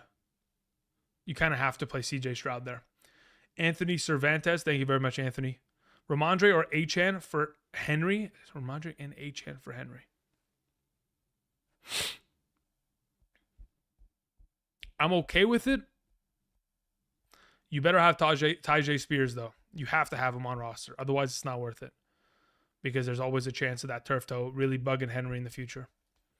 Hey, Andrew, half PPR. Give Ridley and Montgomery for Olave and Madison. No, I'd rather have Ridley and Montgomery rest of the season. Thank you. Should I trade Lockett and Goddard for Hawkinson? Yes, you should. Rest of the season, Love, Stroud, or Fields? Listen, you guys know how much I love Justin Fields. I prefer Fields over the bunch in a 4-point per passing touchdown format. Ridley and Montgomery, for sure, Daniel. I'm keeping the, sorry, I just read the question again. Yes, I'd keep Ridley and Montgomery. Where's Anthony Cervantes' question? Jonah John says, 15-team PPR. How do you have 15 teams? Every week someone's got a bye week? I need to stream a wide receiver due to the week. I have Addison, pick up Wilson, Rice, or McLaughlin. Which Wilson are we talking about? That's my question at this point. If we're picking up a Wilson, Michael Wilson, okay, it'd probably be Michael Wilson. So Michael Wilson, McLaughlin, or Rice in a full PPR league, I probably end up picking up McLaughlin and playing him against the Jets. Madison or Montgomery rest of the season? Leo, it's 1,000% Montgomery. 1,000%. Is Jordan Addison in trouble? No, he's not in trouble. He had one bad week. Whoop-de-doo. He's fine. He's fine. Don't worry about him. He's going to get more snaps as we go. He's fine. JSN is not a disappointment. Any player necessary, but as a fantasy aspect, JSN, not disappointment as a player necessarily. Yeah, no, we're not talking about as a player. We're only talking about fantasy. I'm not here to criticize how well they play. I'm only criticizing just the hard fact numbers. That's it. Because that's all we need. That's the whole point of fantasy football. We're not here to, hey, who had the most contribution to their team? Because if we're talking about contributions to their team, Kittle would be the best player because he blocks like a son of a gun. I mean, that guy is an absolute monster. And yes, he may catch one ball on Sunday, but the lead blocking that he does on a weekly basis, my goodness. But yeah, no, we're not talking about as a player. We're talking about just fantasy aspect. I don't know why you would even assume that we're talking about anything other than that. Westbrook, Ikine, or Tony? I'd rather have Westbrook, Ikine, assuming Treylon Burks is out. Where's Anthony's question? Here we go. Anthony Cervantes says, rate my squad. We have Hurts, we have Derrick Henry, we have Kyron Williams, we have Amon-Ra St. Brown, Olave, Laporta, and Devontae Smith. I mean, that's a really solid team. Like, legitimately, across the board, there isn't a single problem with your team. Yes, there are inconsistencies at time, but really across the board, that's a really strong team. Also, I have an offer of Derrick Henry for Pollard. I want to make a move. What do you think? I'm willing to make that move. I am, personally. I think Pollard is the better option. Okay, we had a question that came in from Sham Truly Podcast. Says DK for Deontay Johnson and DJ Moore. If we're in, okay, so under the assumption that the first question, the Saquon for Garrett Wilson and James Conner was for wide receiver depth in return, I would feel more comfortable bringing in Deontay Johnson and DJ Moore and shipping off DK to be able to resolve that, if that's the need. We need blocking points. Dude, imagine if there was okay, hear me out. Imagine if there was a league format, which I think it already exists, but they're like, these leagues are done by like hand. They're not actually like actual format. Imagine you just draft offensive lines. Whatever yardage they gain as an offense in terms of running the ball, you get it all. Imagine if you draft, just an entire receiving core. Hey, I'm gonna draft the entire Cowboys receiving core this season. They're on my team. They slot in as one of my wide receiver spots. Like there could be games to be played like that. I mean, obviously it's like I can't miss. I'm just encompassing the whole team. A little bit less strategy involved, but still, I'm sure that exists. Okay, guys, like I was mentioning earlier, I gotta go. I gotta make sure that I have enough time to include everything for tomorrow's video, do all the research I require. I do appreciate y'all coming out here today, supporting the channel as you guys did. I'll probably be back after Thursday night's game in a couple days. So we'll be back then. Maybe tomorrow. I don't know. Time will tell. Morpheus in the chat says, question about the Eagles. How did A.J. Brown get so... that's a great question, Morpheus. My answer to that question... my answer to that question is he went to Ole Miss. Whatever him and DK Metcalf are doing down there, there's going to be a 30 for 30 documentary from ESPN in about 5 to 10 years that everything will be, everything will be on the table.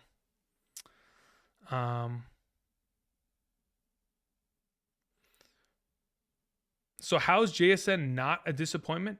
What are we talking about? I think we're talking past each other. Wait, where's the question? Okay, let me find this. What did you... Oh, man, I'm not even typing F3.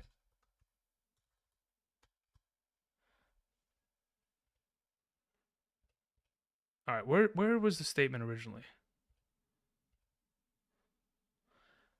I got to find the statement now so that I can reference it. So he's... Okay. How does Smith and Jigba get targets needed to justify a roster spot without an injury? How does Smith and Jigba get targets needed to justify a roster spot? He doesn't. He doesn't get targets, so he's not justifying a roster spot. I think we're just talking past each other. I think that's what's ultimately happening. So how's JSN not a disappointment? He is a disappointment. Where you drafted him, you probably spent too much draft capital. But I'm just saying, why are we surprised? You know what I mean? I think we're just talking past each other. Either way, will Gibbs eventually break out? Probably have a couple good weeks. He'll probably score a touchdown eventually. As to whether that's going to happen now rather than later, probably unlikely. It's going to be tough, man. He's going to have to score huge touchdown runs or passes down the sideline that have him score. Otherwise, it's going to be difficult. Really, it is. Okay, last couple questions here. We had Dave Jones TV said, trade Christian Watson, Miles Sanders, Ferguson for Garrett Wilson. And yes, I would. I would make that trade, Dave Jones, yes. Chris Owen says, Bills defense or Ravens defense? For this week, I would prefer to play the Ravens defense against Mitchell Trubisky, assuming he starts. All right. That's it, guys. Thank you. I appreciate y'all. If you guys haven't yet already, click the like button before we close out today's stream. Also, if you guys haven't checked out Underdog Fantasy right here, boom, boom, boom. Again, at this current moment in time, if you sign up using code Andrew, make a first-time deposit minimum of $10. Not only will you get a first-time deposit match, not only will you get a specific pick'em play within the given week where it'll be 0.5 somebody's yards, so you can put them within a pick'em slip and win yourself some money. You'll also be able to get my rankings every single Sunday morning for the remainder of the season by position: quarterback, running back, wide receiver, tight end, kicker, and defense by tier. Half PPR, full PPR, 120 flex players on those rankings list. Again, for those of you who are wondering if you're eligible, again, you have to make a first-time Underdog account, make a first-time deposit, and you'll have to be in one of the eligible states that are in the bottom left graphic. You have to be of age, all of that, and draft responsibly via Underdog Fantasy. I do appreciate you guys showing your support in that regard. Greatly appreciate it. Tomorrow, I'll be back. If you guys haven't checked out the running back video, like I mentioned earlier, the thumbnail consists of this. Again, check it out. The rankings, I think it's a pretty long video, actually. But strength of schedule, all individual players. We had a couple extra graphics in there in terms of next-gen stats, rushing attempts, and how they looked. Pretty good stuff overall. So if you guys are interested, be sure to check that out. Click the like button on that video. Continues to help support the channel. Outside of that, I'm going to be heading out. And until Thursday, in terms of a live stream, I'll be back to answer questions. Appreciate y'all. You said he wasn't a disappointment. If I had said that, then I misspoke. He's objectively a disappointment. Or perhaps you heard me wrong. Either way, like I said, I think we're talking past each other because I 100% believe he's a disappointment. There's no way he can be drafted in the 8th round of drafts and not be considered a disappointment when the guy literally doesn't put up 5 points a week. So perhaps you heard me wrong or I spoke wrong. Either way, doesn't matter because we're both on the same page. Trust me, I know he's a disappointment. Gustavo, congratulations on being 4-0, but don't sleep on it. Don't rest on your laurels. Keep improving the team. We had more questions come in. All right, JJ's watch hangout says, 2 weeks in a row picking my final wide receiver, traded Bijan and Puka for Christian McCaffrey last week. That's a great trade. Everyone thought I messed up until Christian McCaffrey scored 50 thoughts. Yeah, that's a great trade. Good job. Final question from Andy. He says in a half PPR, the Diggs, Olave, Ayuk, Jacobs, A-Chain, Jerome Ford, owner interested in Kyron Williams. Thinking of trading Kyron and Puka Nacua for something like Diggs and Ford or Jacobs and Olave. Any combo? Okay, so he has Diggs, Olave, Ayuk. I'm okay with the Jacobs Olave return. I'm fine with that. I don't mind that at all. Yeah, that's fine by me. If you're not going to do the Jacobs Olave, I'm also okay with A-Chain and Diggs. Thank you. All right, guys. I'm cueing the music, and we're heading out. Appreciate y'all. Until next time, tomorrow's live receiver video. I'll see you guys. Peace.